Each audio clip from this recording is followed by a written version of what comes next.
Welcome to the conclusion of another highly questionable week. What do we have today, Bo? We got the beach back there. You missed that beach, don't you, LeBron? You missed that beach. Yeah, I don't blame you. Vamos, Papi.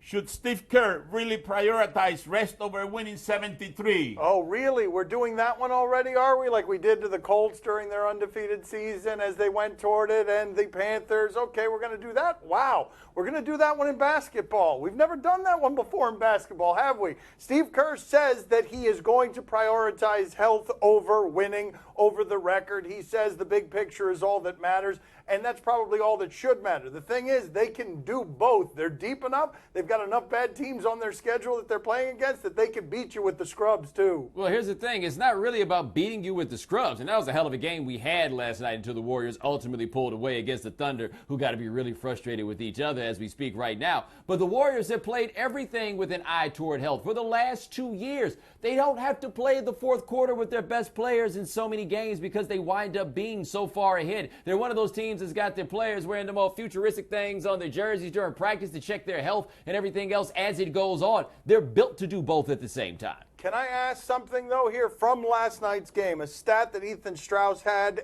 it's amazing. I can't believe that it's so. Do you know this? That Steph Curry this year has not had a single three-pointer blocked. Given how much he shoots it, given that everyone knows he's going to shoot it, do you realize how he's perfected shooting when no one has ever blocked it this year? You know, the players, they don't need rest. You know who needs a rest? Steve Kerr, he needs a rest. You know, I mean, Luke Walton is going to be back and he's going to take that team to the promised land. 73 plus. They were better with Luke Walton. I think they had a better record with Luke Walton. Draymond Green was a better shooter with Luke Walton.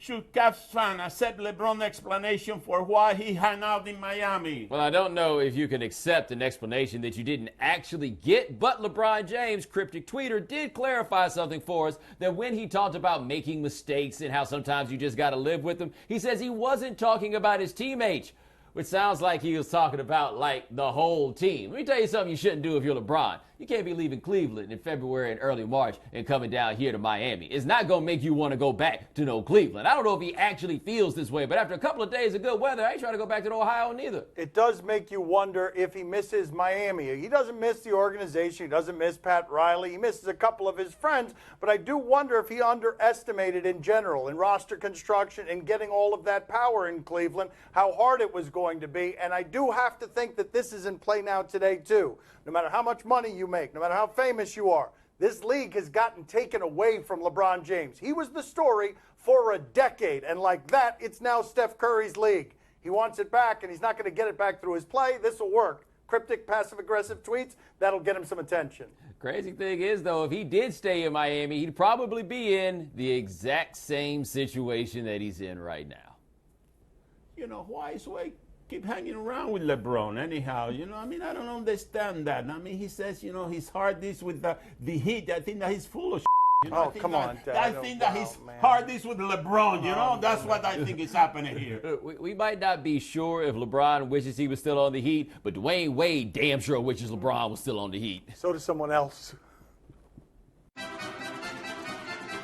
How do you think Goodell is feeling about the latest Deflategate hearing? I feel like the latest news is the only positive news that he's gotten on this front. It sounds like the appeal is going the way Roger Goodell would like it to go. It does make you wonder, doesn't it? Why are they still fighting this? We've all stopped caring about this so much that almost the result is an afterthought at this point because we've gotten so much oversaturation on this subject. But what you have here, Bomani, is Roger Goodell is simply fighting. This is not about Tom Brady anymore. It's about Roger Goodell being able to keep his power to punish. That's all this is about now, and it seems like we're taking a swing back in that direction where he has that power, and he's going to club Tom Brady with it. Well, there's a whole lot going along with this. This could take another year to get resolved, but I wonder if Roger Goodell maybe, just maybe, feels about this whole thing like I do, like perhaps you do, like I think most people happen to feel, which is, can you just let me know when we get done? Like, we do this step by step. We've done it from the very beginning. Like, oh, there's this new thing. Look, when a judge makes a decision, that's the part that matters. Not any of the stuff that happens in between, because I'm so tired of these deflated footballs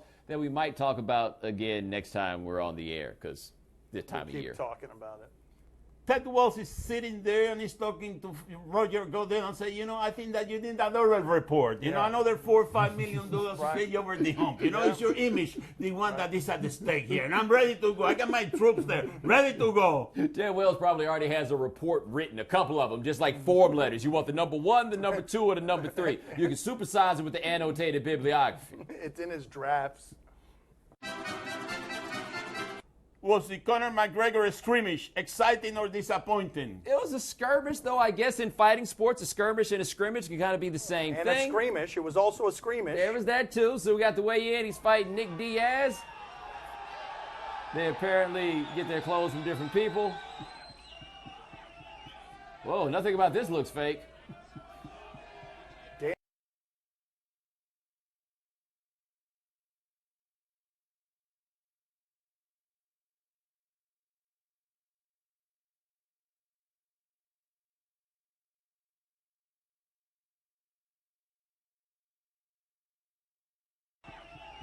Whoa, nothing about this looks fake. Dana looks concerned. Dana White. I think he's doing a good job of looking concerned. The two guys here are very different human beings. Conor McGregor is a very good talker. Nate Diaz is not. Although I'd pay for press conferences between them for the rest of time. You're like a gazelle, you know, bunched up together, hoping that you get spared. Where's but I'm your a credential lion. at? You knocked out midgets. I'm a lion in there, and I'm Short going to eat little you people. alive. Your little gazelle friends are going to be staring through the cage, looking at you, getting your carcass getting eaten alive, and they can All do figured nothing. out, huh? All they do is say, No training we're never partners going to at cross all. this river again. But all I want is a thank you, or even a little dance. You're welcome. Even a little dance. Dance for me, Nate. Dance for me. And don't look me in the eye when you dance. I'm just looking at your little frame. Yeah. And it just reminds me of an injured gazelle. Yeah. Strapped up. People don't know Take what your that top means. off. Take your No top one knows off. what that means. It's Take in your top America. off. One of these guys does not need to be in a verbal battle with the other one, but there he is trying to figure out what to say next and coming up with nothing. One of the things that Conor McGregor said is with his left hand, he does community service. He rides bikes with the elderly. With his left hand, he makes animal balloons for children, to which Nate Diaz's response was, you. Well, that wasn't a brawl. This was a brawl. What was a brawl? Yeah, this was pretty good too, actually. Yeah, that's Daniel Cormier and James Jones. Oh, yeah. John That's a fight, Yeah. That's a Dan. fight. That's the fight. John Jones. That's the lobby of a hotel, by the way. Yeah, if nobody knocks over the little flimsy backdrop, y'all wasn't really trying to fight. Are you intrigued by the knife someone found on OJ's property? Yeah, 2016, guys. 2016, and a knife was found apparently on the property of O.J. Simpson. TMZ reported this, that a former cop has had it for a while. He's had it at his house. The LAPD is now investigating it. But one of the best parts about it is, how do we find out this knife exists? The cop that had it called somebody at the station to ask for the case number on the O.J. Simpson trial so that he could have it engraved, so that he could put it in a frame, so that he could put it on his wall. All I'm asking is this. Who buried the knife and when? Because my understanding of the timeline, it'd have been really hard for that part to have been O.J. Simpson. Yeah, I understand everything you're saying. Keep in mind, all of this is years old. Evidently, the knife was found years ago. It was taken to an off-duty police officer who, of course, just happened to be standing there as part of the filming of a movie. He was handed this knife, and what does he do? He goes home with it. He puts it in the garage for years. And then we pick up the story with the engraving needs. And that's where we are today. This is a good time to have that O.J. Simpson special on Fox and a 30 for 30 coming out soon on ESPN. Coming up next on my son's TV show, we talk to Josh Norman. We'll let you go there. I feel like you were lucky that they broke that up, but my guess is you don't feel that way. You feel like, Lucky? yeah, I know, What? yeah, you don't feel that way. Yeah, he You was are lucky that something they- else. Norman. Best cornerback in the game, certainly among the best. Carolina Panthers, really colorful. We enjoyed talking to him. Let's get to know him a little bit better. Josh, can you tell us what was happening in your life as a walk-on when you were sleeping on couches and sleeping in a car? Wow, feel like that. Well, nah, it's just, for me, it was my determination and the will to win even in that moment because I was all in on football. And that was the turning point because coming into Coast Carolina, I was a walk-on, and for me it was either, the red or the blue pill. And the red pill was I was going to stay here and at this level at Coast Carolina and have to go through and play, this ball and not get looked at as the big schools would get to, and I would have to work extra hard. Or the blue pill where I'll go to Georgia, walk on, pay a ride, for that first semester, and then after that get a full ride and go first round. And everything in life given to you. But who wants that? That is in my mindset. I didn't. I wanted everything to, I paid for myself to go on to Coastal. So it was just a way in which my mindset was. I wanted to work for everything, and I didn't want it to be handed to me. And I wanted to show that. You love the movies. You love movie references like you just made with Red Pill, Blue Pill. Your favorite character as you've arrived at the Gladiator spectacle. You sometimes come in character from the movies. Which is your favorite? Oh, man, my favorite. This has to be those night games. When I come out and I can be the Dark Knight. It has to be. Because that's when the signal goes up. And I just turn into another person, man. I really do. I take on that montage. Coach Rivera jokes with me all the time about it. You can be Bruce Wayne, Josh. You can be Bruce Wayne right now, but it's time to turn up. Go Batman. Go Dark Knight. So it's one of those things I can look at like even my coach is digging it. He digging the personality. So he running with it. And we got superheroes on our team, man. We got Superman, Captain America. We got a Hulk. We have a Hulk. So we have a lot of people. We got the Flash. Jay Stu, man, he's the Hulk, the running back. Just be running through everybody, breaking tackles. And the Flash, Teddy Ginn and them boys, man, it's so fun to be around our group because we have so many characters and we play off of that and we thrive. Can you explain to us what was happening with you when you were fighting Cam Newton? Like, take us through that, because I've talked to you about this before, and you've said to me, you clearly don't know me. I'm someone who will fight my quarterback because that's who I am. So take us through that. Guys don't usually fight with their quarterback. Guys don't usually fight dudes that big. Right. That's the other part. Well, that too. That big. No, man, it's our mindset. I really don't care. I want to see what that thing looks like. If it's big or, if it's, what I'm saying, you have coming in and you have that mindset of you a dog and you a big dog, I want to see what that looks like. Because for me, we both competitors and we on that level of high, like intensity of playing. And he is the best on offense of what he do. I'm just trying to be the best on defense of what I do.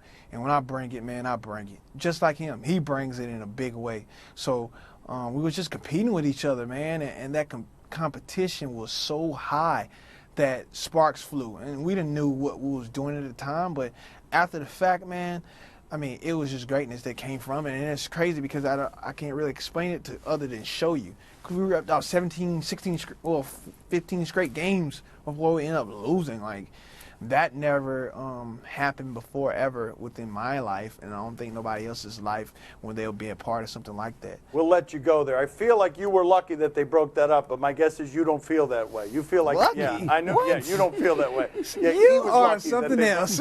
You are. You're thinking. He was lucky. Look, Okay. I'm not lucky about anything, man. That's the type of very mindset big. I am. I'm a dog, all right? Don't go there with that now. It's weight classes for a reason, though. yeah, That's you're all right. we Oh, got. Oh my lucky. gosh! You must not know not where I having come from, man. John, Hey, we thanks go, for being you on big with guys. us. We enjoyed it, sir.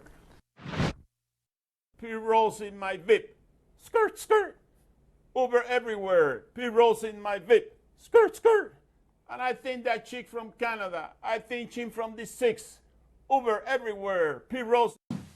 Time to play the game that is later up and ready to go. Do you question? Lather, give us topics and events. We question them. Leathered sounds like more fun. Hey. Do you question if this was the basketball game of the year? The best basketball game I've seen so far this year was Oklahoma, Kansas. It went 3 overtimes. This one here is Minnesota. This one goes 4 overtimes. And watch how they go 2 overtime. This is how they go 2 overtime. That's impressive. Oh, that almost didn't stay in there. Tie game, end of regulation. Here we go. Now, let's move on to the third overtime. Yes! We're going to go 4 overtimes. Now 4 overtimes. How ridiculous is this? Not again. You got to be kidding me. Wow. Yeah. Yeah, that's pretty good. That's the game winner right there. That's how that game has to end. I had Marshall -3. Oh, I'm sorry, That's Poppy. not fair. Oh, I'm sorry, That's not Poppy. fair. Yeah, I know. That hurts. That's a bad Happens beat. one in a I lifetime. know. yeah? That's a bad beat. I'm sorry. That's right. Do you question if Rondo should be allowed to do this? All right, the Kings beat the Mavericks in Dallas. You may recall Rajon Rondo was briefly a Dallas Maverick. I don't know why you're so happy. Anyway, it did not end happily for Rondo in Dallas. So what do we have here? No, it felt like home. Without the booze, but other than that, it's a great court to play on, and it's definitely a great place to get a win. Oh, wow, that's good. He caught himself. He edited himself. Is Rondo small or is that woman really tall? Yes. Yes. Do you question if Ann Duggan is going to be invited back on TV? And Duggan, like Hacksaw Jim, she gonna hit us with that ho! Anyway, Flyers had a hat trick in the game. You know what that means. Hats come to the ice. And then what do we have? What did Ann do? Oh! Ann is throwing a leopard brassiere. Get down. Yeah. Ann. And then they go back to her, I guess, and they interview her on live television. Uh-oh, which way is this going? Okay, how did this start? So I had many questions yesterday. Like, is this a bra you were wearing and you took it off? No, I carried it for 3 seasons. For 3 seasons? Yes. Why the leopard print? Oh, I wanted to stand out. I'm an animal. When you came in the studio, you saw it's a busy day for us. We have the Harlem Globetrotters here, and Which the first... I want to play with their balls, and they won't let me. They won't let her play. They won't let her play with their balls, apparently. I'm sorry to hear that. Mm-hmm. Can I just say one thing about my favorite flyer, Bernie Perrant? Bernie Perrant. I had a broken arm, and I'm walking through, and he goes, "Oh, sweetheart, you hurt your arm." I said, "Yeah." And he said, "Oh, are you right-handed?" I said, "Yeah, Bernie, and if you're looking for a I can't give it to you." Thank you, Ann. We really appreciate it. So who got the pictures of her back in the day? Like, I'm suddenly curious about how she was getting down in the 1950s. Like, not now. That would be ridiculous. That is Ann's final appearance on live local television. I don't know about that, because I'd watch again. Can I say something to Ann? Okay. Hey, Ann, you're not the only one who got the leopard skin underwear. You know what I mean? No. No, Bomani, be careful. He's not going to show them. He's not going to show them. Are you? I'm not wearing them today. But Oh, okay. Well, there you go. That's As a all it matter of took. fact, I'm not wearing any underwear today. No! Time to play the game that needs to change its trousers. See? Or no? Tell us what's on television tonight. We'll tell you if we're intrigued. On ESPN, number 11, Louisville, at number 4, UVA. Last game of the season for Louisville because of that whole stripper thing that they had going on. That is the end of their postseason, the end of their scoring. Here we've got Donovan Mitchell, Louisville, right here. Warm-ups. Oh. That didn't. Oh, there 2 you points. go. That counts. That is hard to do right there. That should win a dunk contest if you could actually do it. Bomani, are you intrigued? Not especially intrigued, but I imagine end of the season. I mean, Rick, you got to throw those boys one hell of a party to celebrate the year. I think that they were very, very successful. I don't know if you need any suggestions on entertainment, but, you know, I got some ideas for you. Poppy, are you intrigued?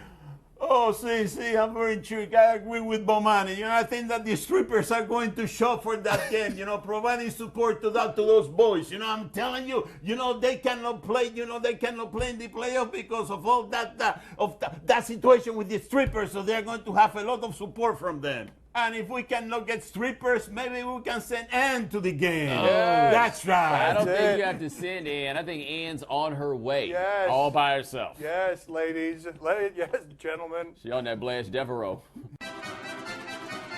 On Discovery Channel, Naked and Afraid. That's a great title for a movie or for a TV show. Also, it's going to be on the tombstone of all my bedroom experiences. What do we have? It's a rat. Our water is contaminated. I don't care. We're gonna boil it. I've got to have something to drink. Man, Oh, it's no. disgusting. It's the No, no, water no, no, I no. drink out of. And then you see the rat. No. And you think, man, that is a food source. That's protein right there. How can I help? I'm fixing to give him to you. You're gonna cut his head off.